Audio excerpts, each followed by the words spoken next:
சுவை சமைப்போம் சுவைப்போம் மோகன பிரியா மாங்காய் இஞ்சி பிக்கல். மாங்காய் இஞ்சி பிக்கல் வந்து அந்த மாங்காய் இஞ்சினே ஸ்பெஷலாக கிடைக்குங்க. இப்போ இந்த சீசனில் நல்லாவே கிடைக்குது.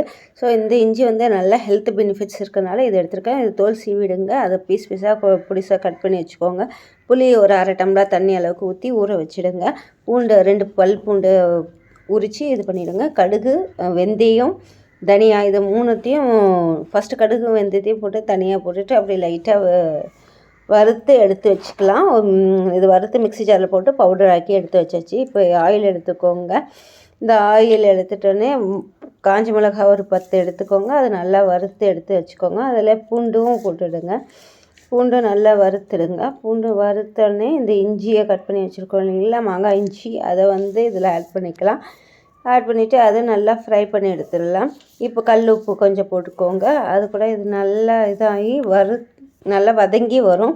இப்போ புளி தண்ணி ஆட் பண்ணிக்கலாம். அதை ஆட் பண்ணிவிட்டு இது கூட இதை நல்லா கொதித்து புளி தண்ணி இதெல்லாம் சுருண்டி அப்படியே திக்னஸாக இந்த மாதிரி தண்ணியெல்லாம் இழுத்துக்கிட்டு இந்த மாதிரி ஸ்டேஜில் இறக்கி ஆற வச்சிடலாம். இது மிக்ஸி ஜாரில் போட்டுட்டு இந்த பேஸ்ட்டை அரைச்சிக்கலாம். தேவைப்பட்ட 1/4 கிளாஸ் தண்ணி ஆட் பண்ணிக்கோங்க அரைக்கும் போது.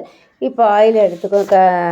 நல்லெண்ணெய் எடுத்துகிட்டு கடுகு போட்டுட்டு இந்த பேஸ்ட் அரைச்சி வச்சுருக்கோங்க இல்லையா மாங்காய் இஞ்சி, அதை வந்து இது கூட ஆட் பண்ணிவிட்டு 1/4 கிளாஸ் தண்ணி ஊற்றிட்டு இப்போ வந்து கல் உப்பு போட்டுடுங்க. கல் உப்பு போட்டுட்டு அது கூட நல்லா மிக்ஸ் பண்ணிவிட்டு நம்ம அந்த கடுகு இதெல்லாம் பவுட்ரு பண்ணி வச்சுருக்கோம்ல அதை இதில் ஆட் பண்ணிடலாம். ஆட் பண்ணிவிட்டு நல்லா மிக்ஸ் பண்ணிட்டோம். நல்லா கொதிக்கட்டும்.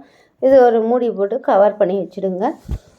இது அப்படியே சிம்மாக நல்லா கொதிக்கட்டும். கொதித்த உடனே இது கொஞ்சம் கொஞ்சம் அப்பப்போ எடுத்து கலரி விட்டுட்டே இருக்கணும். இது வந்து பார்த்திங்கன்னா 1 மந்த் கிட்டே நம்ம அப்படியே வச்சுக்கலாம். ஃப்ரிட்ஜில் வச்சு யூஸ் பண்ணிக்கலாம். 2 or 3 days தேவைப்பட்ட ஆப்ஷனலில் வெல்லம் கொஞ்சம் ஆட் பண்ணிக்கோங்க.